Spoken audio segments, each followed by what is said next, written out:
Bonjour, alors dans cette vidéo, nous allons voir une finale de pion qui s'est disputée entre Cohn et Rubinstein en 1909. Alors vous allez voir, il y a une méthode assez simple pour gagner ce type de position. Euh, Avant tout, on va commencer par évaluer la position. Donc on peut remarquer que chez les blancs, il y a des pions doublés sur la colonne F. Alors que les noirs n'ont aucune faiblesse. Les pions sont liés.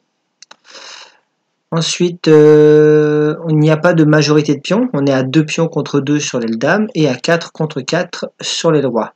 Donc pour ça, c'est équilibré. Et on peut aussi remarquer qu'il y a 3 îles de pions chez les blancs. Donc une île ici, pour ceux qui ne connaissent pas. Une île avec les 3 pions et une île sur l'aile dame. Alors contre 2 îles de pions chez les noirs. Donc moins il y a d'îles de pions, moins il y a de faiblesses. Et donc il y a moins de trous. Pour que ce soit clair, un trou ou une faiblesse, comme on veut, c'est une case qui ne peut pas être protégée par un pion. Par exemple, la case D3 est une case faible, puisque il n'y a pas de pion D ou de pion C, de pion E pardon, ou de pion C qui peuvent contrôler la case B3. La case C4 est également une faiblesse, puisqu'il n'y a pas de pion B ni de pion D. Voilà, c'est pareil pour la case B3 et la case C3. Voilà, donc une case qui ne peut plus être contrôlée par un pion est une case faible. Alors, ça serait inutile de foncer directement sur l'aile où il n'y a pas de faiblesse, puisque on pourrait se faire repousser très facilement par les blancs. Voilà, par exemple, je me dirige en B3, il vient en B5, et une fois que je suis ici, il va me repousser, et on n'a absolument rien obtenu. Donc ça n'a aucun intérêt.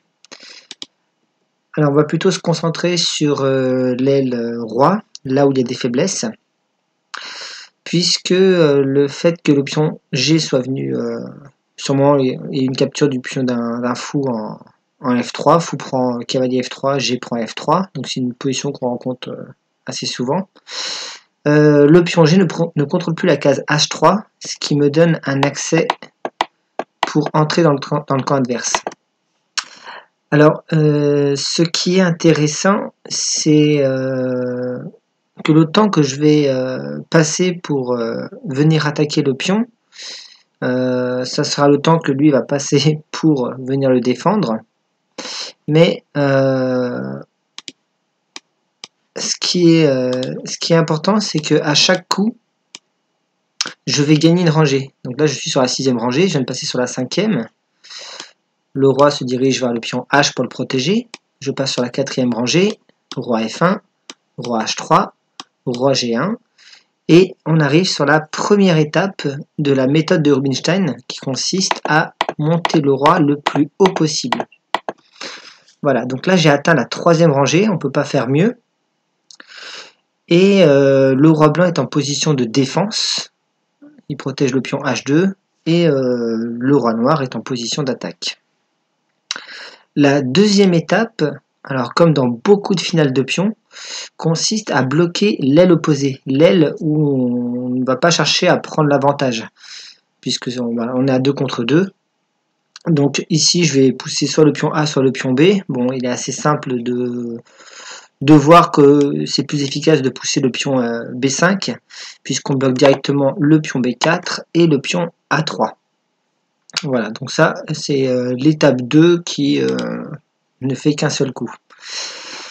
Une fois qu'on arrive ici, donc l'étape 3 consiste à venir échanger ces pions contre les pions adverses, simplement parce que l'étape 4 consiste à coulisser le roi pour venir manger soit le pion E, soit le pion A.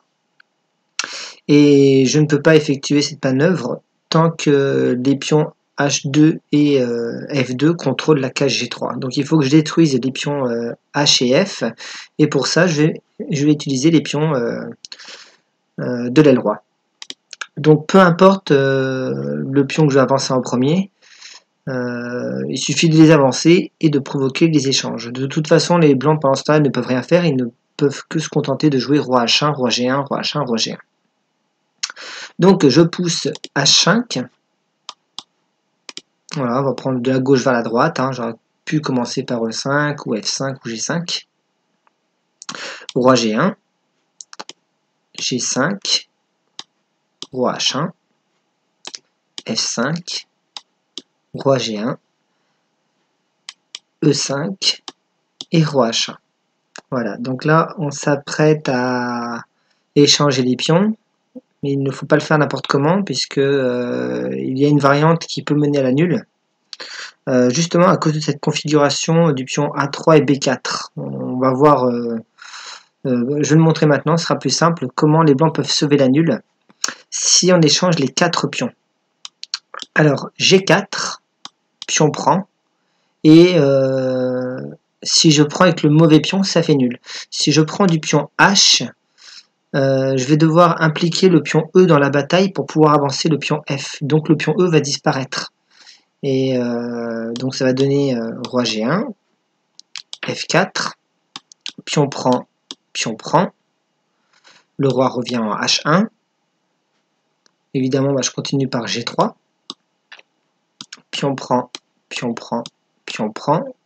le roi prend, et roi G1. Alors quand on voit cette position, ça a l'air gagnant, puisqu'on se dit le roi n'a plus qu'à coulisser sur le pion A, manger le pion A, puis manger le pion B, et avec les 2 pions d'avance, on va gagner très facilement. Sauf que dans cette position, comme je disais tout à l'heure, avec cette configuration, les blancs ont une possibilité de sauver la partie. Voilà, au moment où ils s'apprêtent à rentrer, à atteindre la case D1, ils peuvent sacrifier le pion A4. Puisque en prenant en A4, le carré du pion est ici. Donc je prends la diagonale du pion jusqu'en haut et je redescends jusqu'à la hauteur du pion et ça forme un carré. Si le roi peut rentrer dans le carré, ça veut dire qu'il peut arrêter le pion. Par exemple, le pion avance en A3, ça on peut le voir de tête. Le roi vient en C1, le pion va en A2, le roi vient en B2 et sur promotion dame, roi prend dame. Donc ça ne sert à rien de foncer tête baissée. Si le roi décide d'aller manger le pion B, ça ne change rien. On laisse le roi dans le coin et les noirs ne pourront jamais gagner à cause du pat. Voilà, je pourrais même lui donner 1, 2, 3, 4 pions sur la colonne, ça change absolument rien. Les pions A sont beaucoup trop faibles. A et H d'ailleurs. Je reviens donc juste avant les échanges, au moment où j'ai fait G3, non, encore avant, quand j'ai fait G4 plutôt. Donc les blancs prennent en G4, et pour ne pas impliquer le pion E dans la course, dans la bataille du moins, je vais faire F prend. Voilà, nouvelle ligne principale. Voilà, j'écarte bien le pion E, il va être isolé. Roi G1, H4, roi H1, G3, pion prend, et maintenant je n'ai plus qu'à coulisser sur le pion E tout simplement. Et ça va gagner très facilement. D'ailleurs, il y a 2 méthodes de gain. Alors, la méthode lente consiste à aller manger le pion A et ensuite manger le pion B. Ça gagne très facilement, il n'y a pas besoin de réfléchir. La méthode plus rapide consiste à patter le roi adverse. Une fois qu'on le met en position de patte, il ne peut plus bouger, il est obligé de sacrifier son pion A. J'ai plus qu'à aller manger et faire une promotion dame ou une promotion tour et faire échec et mat. Voilà, donc il pousse, je pousse, il pousse, évidemment je ne prends pas le dernier pion.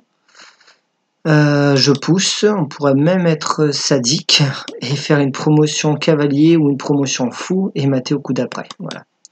Donc promotion, tour, échec et mat. Voilà pour les 4 étapes. Alors je fais un petit récap.